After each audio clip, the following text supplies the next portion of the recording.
तो एक बार फिर अंजना सिंह का गुस्सा हुआ सातवें आसमान पर। जी हाँ, इस वीडियो में हम आप सभी को बताने जा रहे हैं कि आखिर अंजना सिंह क्यों भड़की निधि झा और यश कुमार मिश्रा पे। तो वीडियो में आगे बढ़े और आप सभी को इस वीडियो की पूरी सच्चाई बताएंगे और दिखाएंगे, लेकिन उससे पहले आप सभी वीडियो को लाइक नहीं किए तो जल्दी से लाइक कर लिए, सब्सक्राइब कर लिए और शेयर करना ना भूले।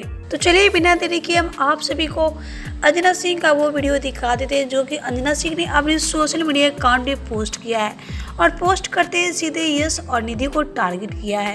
पवन जी एक ऐसे एवरग्रीन हीरो हैं कि उनके साथ सभी एक्ट्रेसेस बहुत प्यारी लगती हैं। कोई भी हो भाई, वो सबकी नज़र में सिंगर है और जिनको नहीं दिखता वो अंधे हैं या बहरे हैं, उनको नहीं सुनाई देता उनकी आवाज़। पवन जी एक ऐसे एवरग्रीन हीरो हैं कि उनके साथ सभी एक्ट्रेसेस बहुत प्यारी लगती हैं। कोई भी हो भाई, वो सबकी नज़र में सिंगर है और जिनको नहीं दिखता वो अंधे हैं या बहरे हैं, उनको नहीं सुनाई देता उनकी आवाज़।